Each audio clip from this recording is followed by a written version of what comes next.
दोस्तों इस वीडियो में लोग बात करेंगे सामाजिक सुरक्षा अर्थात सोशल सिक्योरिटी की। साथ ही हम लोग वो भी जानेंगे कि इस सोशल सिक्योरिटी कोड में कौन-कौन से लॉ भी आते हैं, उसको ब्रीफ में जान लेंगे। अलग से वो एक्ट हमने क्लास में पढ़ा भी दिए हैं, यूट्यूब पे भी डाल दिए हैं, आप वहाँ से देख सकते हैं। बट यहाँ पे हम लोग उसको एक्ट को ब्रीफ में माइंड मैप के माध्यम से समझ लेंगे ताकि बेसिक जो इस एक्ट का और इस सोशल सिक्योरिटी कोड का और सोशल सिक्योरिटी की पूरी जानकारी है, ये आपको आसान भाषा में समझ में आ जाए, ठीक? तो दोस्तों सोशल सिक्योरिटी अर्थात सामाजिक सुरक्षा से तात्पर्य ये है कि एक ऐसी सुरक्षा जो व्यक्ति को आर्थिक और सामाजिक रूप से मजबूत बनाती है और उसको ज़रूरत के समय पर जब वो बीमार हो या विकलांग हो गया हो या उसको चोट लग गई हो या वो बुढ़ापे में रिटायरमेंट की कगार पर हो या फिर वो एक्सपायर हो गया हो, उसके फैमिली को सपोर्ट की ज़रूरत हो, तो इस तरह की ऐसी ढेरों चीज़ों पर जो उसको सुरक्षा प्रदान करती है कि अगर कल को तुम्हें ये सब घटनाएँ होती हैं, तो इन सभी चीज़ों पे आपको जो बोझ पड़ेगा सामाजिक रूप से और आर्थिक रूप से, ये हेल्प आपको ये सोशल सिक्योरिटी देगी। तो इस तरह से जो सोशल सिक्योरिटी है व्यक्ति को मन में अनिश्चितता जो होती है, घबराहट की कि अगर मुझे कुछ होता है तो ये सपोर्ट कौन करेगा? तो वो सारी चीज़ें सोशल सिक्योरिटी एक सिक्योरिटी प्रदान करती है, ठीक? सामाजिक सुरक्षा की जो योजना है वो 2 तरीके से काम करती है। एक होता है सोशल असिस्टेंस, दूसरा होता है सोशल इंश्योरेंस, ठीक? तो दोस्तों हम लोग ये देखते हैं कि जो सोशल इंश्योरेंस होता है, ठीक है? वो क्या होता है कि जब आपको सरकार आपसे कुछ बदले में लेती है, मतलब कंट्रीब्यूशन के तौर पे कुछ लेती है, तो वो सोशल इंश्योरेंस की कैटेगरी में आता है जिसमें आपको सामाजिक रूप से एक बीमा कुछ देना पड़ता है, जैसे ईपीएफ, ईएसआई, ठीक है? तो जो ईपीएफ स्कीम आती है, ईएसआई आती है, ठीक है? तो ये सब आप कुछ ना कुछ कंट्रीब्यूशन देते हो, तो वो होती है सोशल इंश्योरेंस, ठीक है? अब होता है दूसरा एस्पेक्ट होता है सोशल असिस्टेंस, सामाजिक सहायता, जिसमें आती है ओल्ड एज पेंशन आती है, ठीक है? ओल्ड एज पेंशन, है ना? और ऐसे अगर आप देखोगे तो विधवा पेंशन होती है ना? डिसेबल्ड पेंशन होती है। तो ये जो होती है जिसमें सरकार आपसे कुछ ले नहीं रही है, लेकिन बदले में आपको सहायता दे रही है। तो ये होती है सोशल असिस्टेंस जिसमें सामाजिक सहायता दी जाती है और दूसरी होती है सोशल इंश्योरेंस जिसमें सामाजिक रूप से कुछ बीमा की राशि आपसे ली जाती है।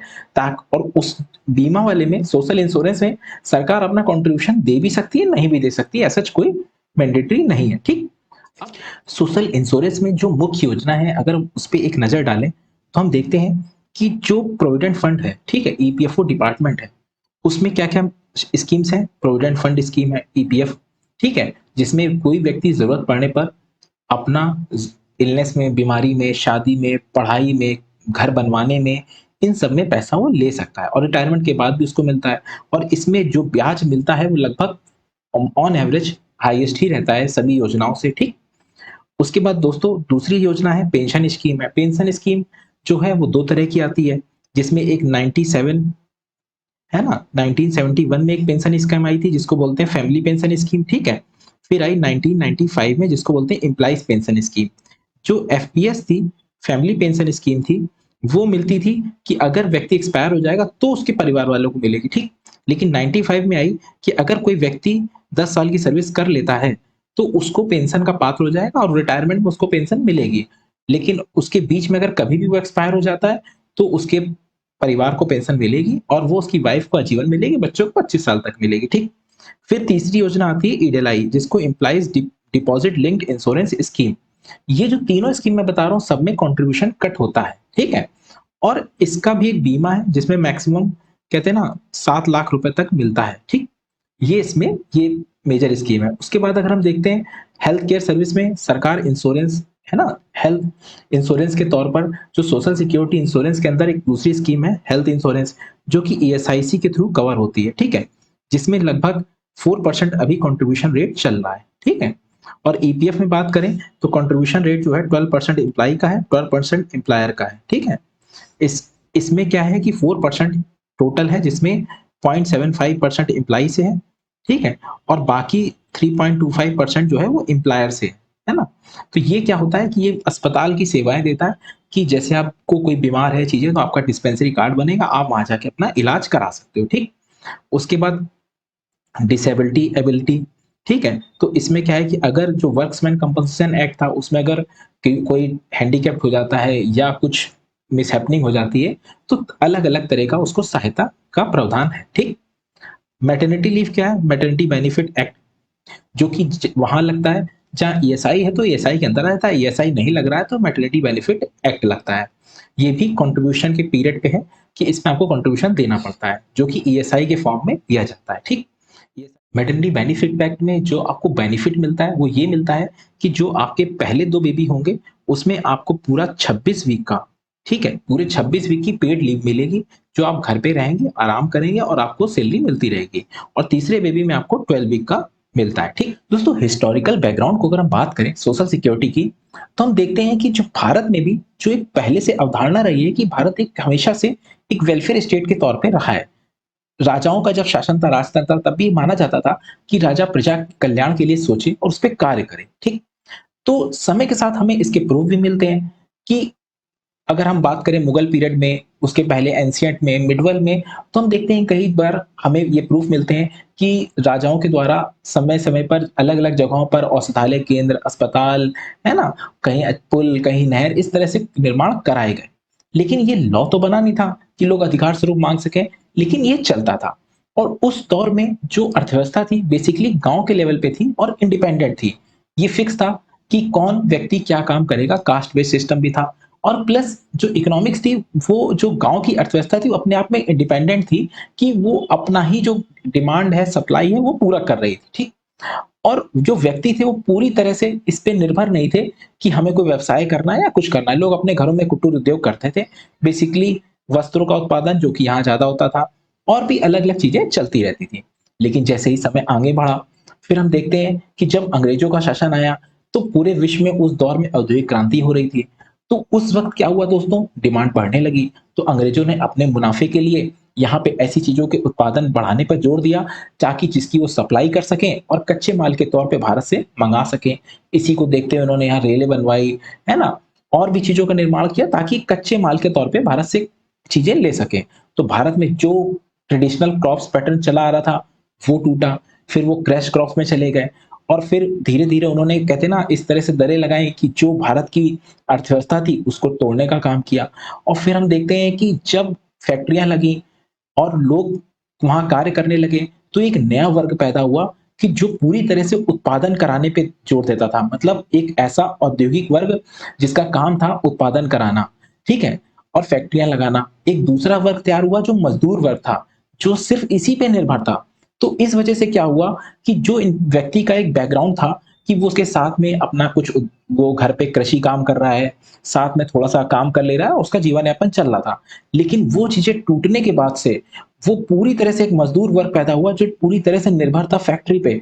और वो फैक्ट्री मालिक जो औद्योगिक क्रांति के युग में प्रॉफ़िट पे निर्भर था, जो अधिक से अधिक प्रॉफ़िट के लिए अधिक से अधिक उत्पादन पे जोर दे रहे थे। और इस वजह से दोस्तों क्या हो रहा था कि जो समाज में जो मज़दूर वर्ग था उसका बहुत ज़्यादा शोषण हो रहा था। और तभी पूरे विश्व में हर जगह कहीं न कहीं बौद्धिक वर्ग के द्वारा ये माँग उठने लगी कि हमें इनके अधिकार के लिए बात रखनी है। तो फिर समय के बाद हम देखते हैं दोस्तों, जैसे इंग्लैंड में 1833 में फैक्ट्री एक्ट आता है। वहाँ पे बताया जाता है कि भाई काम के घंटे कितने होने हैं, किस तरह से सुरक्षा व्यवस्था हो, क्या उनको व्यवस्था रखनी चाहिए, वहाँ पे सारी चीज़ें हुई। और फिर हम भारत में भी देखते हैं कि 1855 में फेटल एक्ट अधिनियम आता है, ठीक है? जहाँ अगर किसी की दुर्घटना हो जाती है, तो उसको मुआवज़ा मिलेगा। बट उस समय का जो लॉ था वो ये था कि भाई साबित आपको करना है कि आपकी गलती नहीं थी, ठीक है? तो ये चीज़ें ना कई खामियाँ थी, लेकिन समय के बाद चीज़ें धीरे-धीरे सुधार आता गया और इस तरह से लॉ में समय के साथ-साथ डिमांड उठती गई और भारत भी 1920 के दशक में आईएलओ का, इंटरनेशनल लेबर ऑर्गेनाइजेशन का एक संस्थापक सदस्य था। तो जो एक्ट पूरे वर्ल्ड में माँग उठ रही थी आईएलओ के द्वारा, वो भारत में भी धीरे-धीरे उसको बनाने पे जोर दिया। तो हम इसी हिस्ट्री में उसको आगे देख लेते हैं। दोस्तों अभी हम लोगों ने इसके पूरे हिस्टोरिकल बैकग्राउंड को देखा।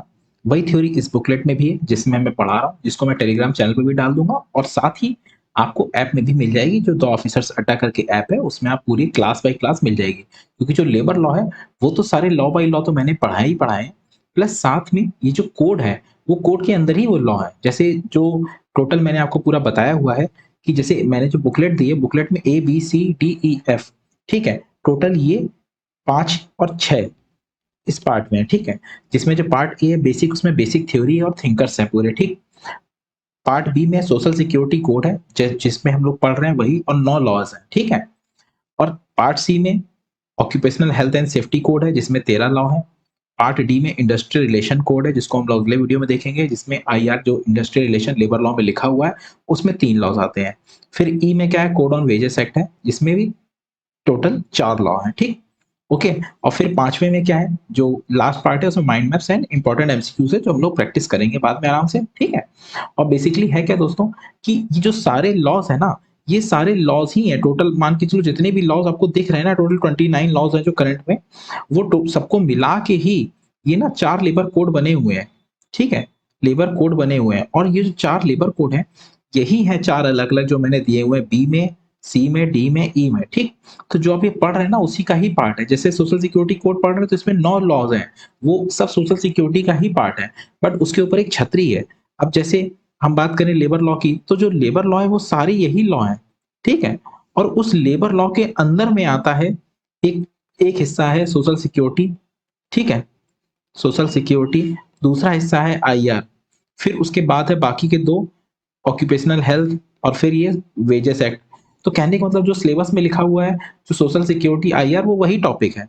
तो इसका मतलब यही है दोस्तों कि ये ट्रायंगल लेबर लॉ है जिसमें एक ये गोला आपका जो मिल रहा है ये आईआर और सोशल सिक्योरिटी है, ठीक है।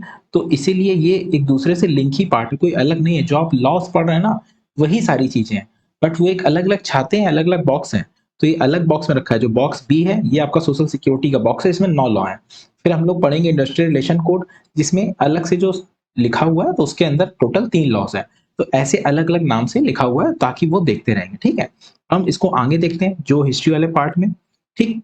तो अब हमने जैसा बताया था दोस्तों कि ये जो बैकग्राउंड में अभी हमने जो समझा कि सोशल सिक्योरिटी से जुड़े एक्ट कब-कब चालू हुए, तो हम देखते हैं 1855 में फेडरल एक्ट एक्सीडेंट एक्ट पास होता है। बेसिकली इसका मतलब ये था कि अगर कोई व्यक्ति कहीं रोजगार में है और उसको कोई चोट हो जाती है, तो उसको मुआवजा मिलेगा। लेकिन इस लॉ में खामी ये थी कि ये साबित करना पड़ता था एम्प्लॉयी को कि गलती उसकी नहीं है, एम्प्लॉयर की है। तो ऐसे केसेस इसमें क्या होता था, खूब केस होते थे, कोर्ट उस समय भी थे। तो प्रक्रिया बहुत लंबी थी, समय के साथ इसमें सुधार भी हुआ, ठीक। फिर हम आगे देखते हैं कि 1919 में भारत आईएलओ का स्थापना सदस्य बन जाता है। तो जो एक्ट वहाँ बन रहे थे, वो प्रेशर भारत पे भी आता था कि भाई ऐसी चीज़ें लागू करो। फिर हम समय के साथ देखते हैं वर्क्स एंड कंपनसेशन एक्ट 1923 में लागू हो जाता है, ठीक है? जो मुआवजा था, श्रमिक मुआवजा अधिनियम, ठीक? ऐसे 1929 में जो रॉयल कमीशन बना था, ठीक है? जो श्रमिकों की जो सुधार था, उनके लिए क्या सुधार किया जाए, उसको लेकर सलाह देनी थी। उसमें कहा उसने कि भाई की जो सिकनेस है, बीमारी है और अगर कुछ हो जाता है तो हेल्थ से जुड़े हुए उसमें सपोर्ट करना चाहिए सरकार को कि भाई हेल्थ से जुड़ी हुई स्कीम्स लाएँ, साथ ही उनको एक ऐसा सपोर्ट सिस्टम दें ताकि कम के हम तो उनकी सैलरी पूरी दे नहीं पा रहे हैं, तो कम से कम सैलरी कम है, तो हम उसको स्वास्थ्य लाभ और इस पे जो खर्चे हो रहे हैं वो कम से कम हो सकें, इसलिए ऐसी योजनाएँ लाएँ। तो 1929 में ये बात हुई। फिर 1929 में ही हम देखते हैं कि बॉम्बे स्टेट ने क्या किया, मैटरनिटी एक्ट को अडॉप्ट कर लिया। फिर आगे इंडियन 1941 में इंडियन गवर्नमेंट ने इसको अडॉप्ट किया और इस पे एक्ट बना आपके जाके 1961 में, ठीक। और फिर हम देखते हैं 1952 में भारत में ईपीएफ एक्ट आ जाता है। जब शुरू में ईपीएफ एक्ट आता तब सिर्फ वो फंड का था, पेंशन और इंश्योरेंस नहीं था उसमें। तब शुरू में सिर्फ फंड था। और 1948 में कोल माइंस एक्ट आ जाता है, ठीक। ऐसे 1972 में आपका ग्रेच्युटी एक्ट आता है। तो समय के साथ ये सब एक्ट आते गए और जो इसमें मेजर एक्ट हैं वो हम अभी-अभी आगे देखते जाएँगे, ठीक। अब हम देखते हैं दोस्तों जो existing importance of social security legislation in India क्या है, जो हमारा आर्टिकल है, संविधान है, उसमें भी इस चीज़ की बात करी गई है। तो जो संविधान वाले पार्ट में जैसे हम लोग देखे थे, तो हम देखते हैं कि जो मेन हमारा आर्टिकल 41 है, वो ये बात को कहता है कि राज्य को अपनी आर्थिक सीमाओं के भीतर रहते हुए, है ना, लोगों को बेरोजगारी के समय में स्वास्थ्य और इन सब चीज़ों की मदद करनी चाहिए। तो ये जो डीपीएसपी है ना, जिसको हम लागू तो नहीं करा सकते कोर्ट से, बट उसमें सलाह दी जाती है कि ऐसा करना चाहिए। क्यों? क्योंकि जो लॉ है ना, लेबर लॉ, वो समवर्ती सूची का विषय है दोनों के लिए। मतलब सेंट्रल भी उसमें लॉ बना सकती है, स्टेट भी बना सकती है। इसीलिए आर्टिकल 41 का सपोर्ट लेते हुए राज्य सरकार अपने यहाँ इस सब चीज़ों में सुधार करती है और सेंट्रल भी अपने यहाँ ऐसे ही चीज़ें बनाता है ताकि यूनिवर्सल लॉ बन सके। तो कुछ लॉ ऐसे हैं जो स्टेट चलाता है, कुछ लॉ हैं जो सेंट्रल चलाती है, ठीक? जैसे ईपीएफ एक्ट, ईएसआई एक्ट, ये सब सेंट्रल के अधीन है, ठीक? लेकिन ईएसआई में जो हॉस्पिटल्स होते हैं, वो मोस्टली स्टेट ही चलाता है। कुछ रेशियो है 80-10 ऐसे, है ना? तो इस तरह से कुछ रेशियो रहता है, थोड़ा कहीं ज़्यादा, कहीं कम, ठीक?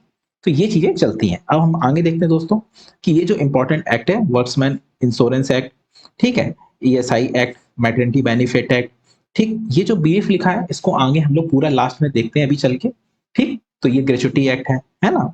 अब मेजर एक्ट तो यही चार सारे हैं उसमें, ठीक है? और ये माइंड मैप के माध्यम से भी पूरा इसको देख लेते हैं ताकि ओवरव्यू क्या-क्या है, ठीक है? तो यही कुछ मेन लॉ है जिसमें ईएसआई एक्ट आता है, मैटरनिटी बेनिफिट एक्ट आता है, ईपीएफ एक्ट आता है, ग्रेच्युटी एक्ट आता है, कंपनसेशन एक्ट आता है, ठीक? तो ये एक सोशल सिक्योरिटी जो हमारी छाता है, उसके अंदर ये मेजर एक्ट है जो व्यक्ति को बेनिफिट देते हैं, है ना? और इसमें कुछ ना कुछ कंट्रीब्यूशन कटता है जिससे उनको सपोर्ट मिलता है, ठीक? और फिर हम आगे इसमें पढ़ते हैं, ठीक है? हम लोग देखते हैं जो इंडिया में सोशल सिक्योरिटी है उसको लेकर मेजर इश्यूज क्या-क्या हो रहे हैं, ठीक? तो सबसे पहले देखते हैं social security employment and development. तो सोशल सिक्योरिटी दोस्तों अगर कोई भी वर्कर है उसको सोशल सिक्योरिटी मिल रही है, अगर वो छुट्टी पे भी जाता है तो उसको पेड लीव मिल रही है, वो बीमार पड़ रहा है तो उसका इलाज हो रहा है और अगर कुछ हो जाता है तो उसकी फैमिली को सपोर्ट मिल रहा है। तो ये सब चीज़ें होने से क्या होता है कि व्यक्ति जो काम कर रहा है ना वो अपना 100% दे पाता है। अगर उसको पता है कि अगर उसको कुछ होता है तो उसकी जॉब चली जाएगी, हैं? या उसके फैमिली पे नेगेटिव इम्पैक्ट आएगा, तो वो कहीं न कहीं जब अपना आउटपुट नहीं दे पाएगा तो घूम के यही सारी चीज़ें अर्थव्यवस्था पे प्रभाव डालती हैं और उससे एक नेगेटिविटी ही आती है, ठीक? तो एक ये चीज़ होती है कि ये जो स्कीम्स होती है ना, जितने लेवल पे लोगों को मिलेगी, उतना ही बेनिफिट मिलेगा। तो इसीलिए बहुत ज़रूरी होता है कि इसका जो फैलाव है वो सबको हो क्योंकि बेसिकली योजनाएँ तो बहुत हैं बट अवेयरनेस नहीं है। तो आप ईपीएफ एक्ट को ही देखिए जिसमें लगभग 6 करोड़ के आसपास कंट्रीब्यूटरी मेंबर हैं, बट आप सोचो कितने लोग हैं जो छूटे हुए हैं और न्यू लेबर लॉ कोड में तो यही बात है कि अनऑर्गेनाइज्ड सेक्टर को क्योंकि अभी तो आप ऑर्गेनाइज्ड सेक्टर ले रहे हो, अभी बात हो रही है अनऑर्गेनाइज्ड सेक्टर की, जो ओला, उबर है ये सब, भाई इनकी भी तो जॉब चली जाती है, तो इनको भी तो कहीं से मदद हो पाए, है ना? उनको उनकी तो हेल्प है मान लो कैसे हो पाएगी? तो उसको लेकर भी सरकार इस लेबर कोड में बनाने का प्रयास करी ताकि उसको फैला सके। ऐसे ही दोस्तों यही चीज़ है expanding individual social security insurance. भाई जो इंडस्ट्रियलाइज्ड डेवलप्ड कंट्री होती है, वहाँ पे प्रॉपर एक वेल मेंटेन लॉ बना होता है। लेकिन बाकी जगह जैसे जो डेवलपिंग कंट्रीज़ है, भारत में भी देख लें तो हम लोग एकदम से सख्त नियम नहीं लगा सकते हैं। हम लोग धीरे से प्रयास यही होता है एनफोर्समेंट में भी जब आप जॉब में आएँगे, तो आप एकदम से एक तरफ़ा डिसीज़न नहीं लेते हैं। आपका प्रयास ये है कि धीरे-धीरे लोग इस चीज़ को अवेयर हों और अपना हक खुद माँगे, क्योंकि अब लॉ बन चुका है, ठीक है? और जब लोग खुद आवाज़ उठाते हैं ना तो चीज़ें और अच्छे से लागू होती हैं, है ना? क्योंकि बहुत से ऐसे इन्फॉर्मल सेक्टर हैं, है ना? ऑर्गेनाइज़ सेक्टर हैं जहाँ पे लोग काम तो कर रहे हैं बट उनको सुरक्षाएँ नहीं मिल रही हैं। लेकिन वो उसके पात्र भी हैं, ठीक?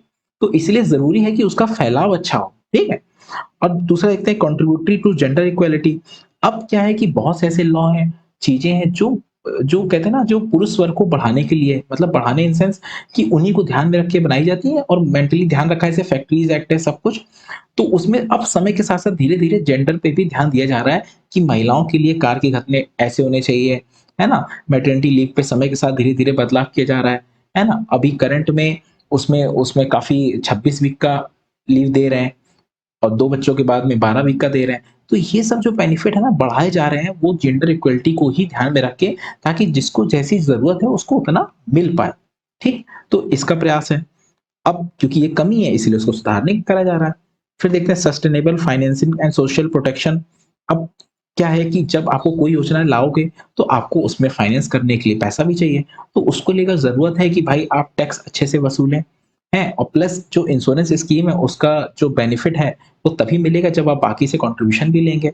तो इसलिए ये भी ज़रूरी है कि भाई कलेक्शन अच्छा हो, ठीक?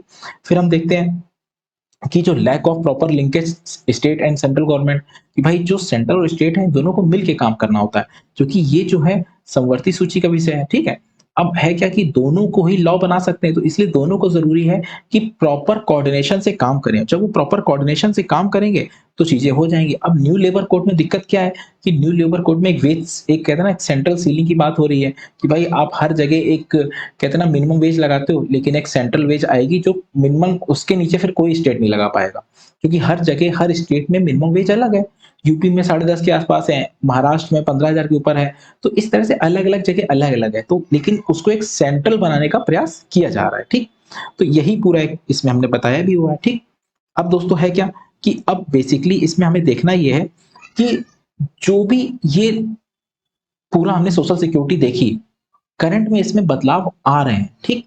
अब जो करंट में बदलाव आ रहे हैं, ये पूरे डिस्कशन में यही मेन इश्यू है कि जो अनऑर्गनाइज़्ड सेक्टर है क्योंकि देखो ऑर्गनाइज़्ड सेक्टर में तो लगभग मान के चलो 6 करोड़ के आसपास लोग पीएफ में आ रहे हैं, ठीक? लेकिन अनऑर्गनाइज़्ड सेक्टर में अनऑर्गेनाइज सेक्टर में लगभग मान के चलो 150 करोड़ की आबादी है, उसमें अगर एक तिहाई मान लोगे 50 करोड़ या 40 करोड़, तो भाई इतना लोग तो अभी छूटे हुए हैं लगभग 30 करोड़ के आसपास, इससे कई गुना जितने लोग कंट्रीब्यूशन कर रहे हैं। तो उनको लाने का एक ही तरीका है कि हम ऑर्गेनाइज सेक्टर को चिन्हित करें और उसको इससे जोड़ें। तो इसीलिए ओला, उबर जो कहते हैं ना, जो गिग वर्कर हैं, प्लेटफॉर्म वर्कर हैं, उनको भी इनरोल करने की बात चल रही है, ठीक। और इसी को लेकर सभी स्टेट से बात भी हो रही है कि भाई सब धीरे धीरे एक एक मंच पे आके उसको लागू करने का प्रयास करें, ठीक। और यही पूरा मेन फोकस भी है कि जैसे जैसे सोशल सिक्योरिटी हम अधिक से अधिक लोगों तक पहुंचा पाएंगे, तो उससे क्या होगा कि जब व्यक्ति को सपोर्ट रहेगा तो अपना आउटपुट भी दे पाएगा। जब अपना आउटपुट दे पाएगा तो उसका पूरा का पूरा इम्पैक्ट उस अर्थव्यवस्था पे भी पड़ेगा, ठीक। तो ये पूरा साइकिल है जो घूम के कहीं ना कहीं डेवलपमेंट पे भी बहुत असर डालेगी, ठीक। अब हम दोस्तों जो इसके सोशल सिक्योरिटी कोड है उसके अंदर जो 9 एक्ट है, ठीक है, जो 9 एक्ट है पूरे, है ना, उस 9 एक्ट को हम लोग पूरा का पूरा रिवीजन कर लेते हैं एक बार माइंड मैप से, ठीक है, ताकि आपको पूरा क्लियर हो जाए, ठीक ठीक। दोस्तों हम लोग अब जो सोशल सिक्योरिटी कोड है, ठीक, उस पूरे सोशल सिक्योरिटी कोड में जो टोटल 9 लॉ आते हैं, उन लॉज को हम लोग पूरा वन बाय वन एक बार ब्रीफ कर लेते हैं। इसको अलग से लेकर मैंने पूरे लेक्चर वीडियो डाले हैं, उसको जरूर देखिएगा, ठीक। यहाँ हम बेसिक थोड़ा सा जानेंगे कि वाकई ये एक्ट करता क्या है, ठीक। तो सबसे पहले हम देखते हैं कि जो ईपीएफ एक्ट है 1952, ये एक इंपॉर्टेंट एक्ट है इस सोशल सिक्योरिटी स्कीम का, ठीक है, जो कि 1952 में आया था। बेसिकली कहाँ लगता है, ये वहां लगता है जहां 20 या 20 से अधिक लोग कार्य कर रहे होते हैं, ठीक। और इसमें शेयर कैसा होता है, इम्प्लाई और इम्प्लायर दोनों देते हैं 12-12%, ठीक। 12% इम्प्लाई, 12% इम्प्लायर दोनों शेयर देते हैं, ठीक। और इसमें जो ब्याज रेट होता है वो लगभग हायर ही रहता है। जैसे 22-23 में जो फाइनल अब सेटलमेंट हो गया तो दिख रहा है, बाकी 8.25 इस तरह से लगभग ये चलता रहता है, ठीक है। और उसके बाद ही दोस्तों इसमें 3 स्कीम आती है। एक ईपीएफ स्कीम जो प्रोविडेंट फंड है, जिसमें आप पैसा जमा करते हैं और ब्याज सहित वो बढ़ता रहता है, और उसके बाद आप उसमें बीमारी का, घर बनाने के लिए, पढ़ाई के लिए, इन सब उससे निकाल सकते हो। पैसा वो आपका ही होता है बट वो ब्याज के साथ थोड़ा-थोड़ा बढ़ता रहता है, ठीक। ईपीएस में भी आपका कंट्रीब्यूशन जाता है और उसमें आपको पेंशन मिलती है, जिसके लिए 10 साल की सर्विस चाहिए होती है, ठीक। और अगर मान लीजिए इन केस आप कुछ हो जाता है, तो भले आपकी 1 महीने की सर्विस है लेकिन परिवार को, वाइफ को आजीवन पेंशन मिलती है, बच्चों को 25 साल तक मिलती है। फिर ये ईडीएलआई स्कीम है जो कि इंश्योरेंस है, जिसमें लगभग 7 लाख तक का इंश्योरेंस मिलता है अधिकतम, ठीक है। तो दोस्तों हम इसके माइंड मैप से ओवरव्यू कर लेते हैं, ठीक है। बेसिकली इसके जो की फीचर्स हैं वो ये है कि ये जो एक्ट है, ये जो गवर्न होता है वो होता है सेंट्रल बोर्ड ऑफ ट्रस्टी के द्वारा, ठीक। जिसमें जो लेबर मिनिस्टर होते हैं वो उसके प्रेसिडेंट होते हैं, जो चेयरमैन होती मीटिंग होती है, उसमें बाकी सीवीटी मेंबर्स होते हैं, सेंट्रल बोर्ड ऑफ ट्रस्टी होते हैं, और जिसमें जो एम्प्लॉय साइड से भी होते हैं, एम्प्लॉयर साइड से भी होते हैं, और उसमें जो मेन हेड होते हैं ईपीएफओ के, सीपीएफसी, वो भी होते हैं, ठीक। तो बेसिकली ये एक संस्था है जहाँ पे मीटिंग होती है और उसके द्वारा जो डिसीजन होते हैं वो वहाँ वहीं से ही इम्प्लीमेंट होते हैं, ठीक। उसके बाद बाकी इसमें देखिए 3 स्कीम्स हैं, और बेसिकली अब सभी जो एम्प्लॉयी होते हैं उनको एक यूनिवर्सल अकाउंट नंबर दिया जाता है। जैसे आपका आधार कार्ड है, वैसे ही यूएन नंबर होता है, और ये यूएन नंबर जो होता है ये एक होता है आधार कार्ड से जो लिंक होता है, ठीक। और इसके बाद बाकी जो कंपनी जहाँ लगता है वो 20 प्लस लोगों पे लगता है, ठीक। अब जो एप्लीकेबिलिटी है वो देखें, तो ये देखते हैं कि जो 15,000 तक जो लोग कमा रहे हैं वो मैंडेटरी है। इसके हायर वाले भी आ जाते हैं, बट अगर 15,000 रुपए तक आपकी सैलरी है बेसिक प्लस डीए मिला के, तो आप पे ये एप्लीकेबल होगा, ठीक। और उसके बाद अब देखते हैं कंट्रीब्यूशन का। तो कंट्रीब्यूशन में एम्प्लॉय का 12% है, एम्प्लॉयर का भी 12% है, ठीक है। अब हम लोग आगे दूसरा लॉ देख लेते हैं, ठीक है, जो मेन मैंडेटरी है, थोड़ा थोड़ा ओवरव्यू करते चलते हैं, ठीक है। जिसमें आता है एम्प्लॉइज स्टेट इंश्योरेंस एक्ट, ठीक, जो कि 1948 में लागू हुआ था, ठीक है। और बेसिकली जो एक्ट था, जिसको 1929 में जो रॉयल कमीशन था उसने भी सजेस्ट किया था कि वर्करों के लिए कोई मेडिकल बेनिफिट्स होना चाहिए, और फिर वो आधारकर कमेटी बनी 1944 में, और उसने ये सलाह दी कि ऐसा एक्ट बनाइए, तो 1948 में वो चीज आ जाती है, ठीक है। करंट में जो लेटेस्ट अपडेट देखेंगे, तो इस पर एक एमनेस्टी स्कीम है जो ईएसआईसी में चल रही है। अगर मान लीजिए कोई कंपनी बहुत पहले से चल रही है और कवर होना चाहती है, तो भाई पेनल्टी लगती है कि आप बैक से कवर करोगे, लेकिन यहाँ पे वो बैक से कवर होंगे तो उन पे पेनल्टी नहीं लगेगी, ठीक है। जो स्कीम चल रही है वो 31 दिसंबर 2025 तक चलेगी, ठीक है। और इसके जो बेनिफिट्स हैं वो यही है कि आपको मेडिकल बेनिफिट्स मिलते हैं। बेसिकली ईएसआई के अंदर ही कवर होता है मैटरनिटी बेनिफिट एक्ट, जहाँ जहाँ ईएसआई लग रहा है वहाँ वहाँ मैटरनिटी बेनिफिट एक्ट अपने आप एप्लीकेबल होता है। क्योंकि जो ईएसआई होता है ना दोस्तों, वो सभी जिलों पे नहीं लगता है। वो जहाँ-जहाँ उसका रूल होता है, मतलब कि जहाँ पे उनके डिस्पेंसरी हो गए, उसके आस-पास दायरे में ही वो लगेगा, ताकि उनके एम्प्लॉयी को बेनिफिट मिल सके। मान लीजिए उनका अस्पताल ही नहीं है, तो वो कहाँ से लगेगा? तो इसीलिए क्या है कि पूरे ऑल इंडिया में कुछ ही जिलों में है, मतलब एक देखा जाए तो 40% के आस-पास जो पूरी तरह से लग रहा है, बाकी जगह आंशिक लग रहा है, ठीक? तो फिर उसके बाद इसके माइंड मैप्स हैं, ठीक है? बाकी जो मैंने डिटेल में पूरा एक्ट में बताया, उसमें आप देखोगे तो आपको पूरा क्लियर हो जाएगा, ठीक है? अब इसके माइंड मैप्स को अगर हम देखें, जैसा मैंने बताया कि आधारकर कमेटी है, उसके सजेशंस पे ये फोर्स हुआ, ठीक? जो कंट्रीब्यूशन है एम्प्लॉयर का वो 3.25% है और एम्प्लॉयी की तरफ से 1.75% है, ठीक है? और जो इसकी लिमिट होती है, जो एम्प्लॉयी जिसमें कवर होते हैं, वो होती है 21,000 की लिमिट। ईपीएफ में आपने देखा था 15,000 बेसिक प्लस डीए, यहाँ 21,000 है। ये ग्रॉस वेज है, मतलब आपको टोटल जितनी सैलरी मिल रही है उसको मिला के अगर 21,000 पहुँच रही है टोटल उसके अंदर, तो आप इसमें कवर होंगे, ठीक है? मैटरनिटी बेनिफिट जैसे बताया 26 वीक का फुल बेनिफिट मिलेगा आपको। कब लगेगा कहाँ पे? जहाँ संस्थान जो है 10 या 10 से अधिक लोग काम कर रहे हैं वहाँ लगेगा। तो मोटा-मोटा ये इसमें बेनिफिट्स हैं जो इसमें चल रहा है, ठीक? हम लोग अगले एक्ट पे आते हैं, मैटरनिटी बेनिफिट एक्ट पे। ये क्या है मैटरनिटी बेनिफिट एक्ट? ये 1961 में लगा, ठीक है? जहाँ-जहाँ ईएसआई लगता है वहाँ ये नहीं लगता है, ठीक? क्योंकि वो ऑलरेडी उसमें कवर है। लेटेस्ट चेंजेस में क्या हुआ दोस्तों कि 2 बच्चों तक में आपको 26 वीक का ऑफ मिलता है, ठीक है? और तीसरे बच्चे के बाद आपको 12 वीक्स का मिलता है, ठीक? ये बेसिकली पूरा ये माइंड मैप्स हमने दिया हुआ है, जिसको आप देख सकते हैं कि जो चेंजेस हुए हैं 2017 में, वो यही हुए हैं कि 26 वीक का आपको छुट्टी मिलेगी, ठीक? और उसके साथ ही दोस्तों जो मैंडेटरी क्रैच है वो 50 प्लस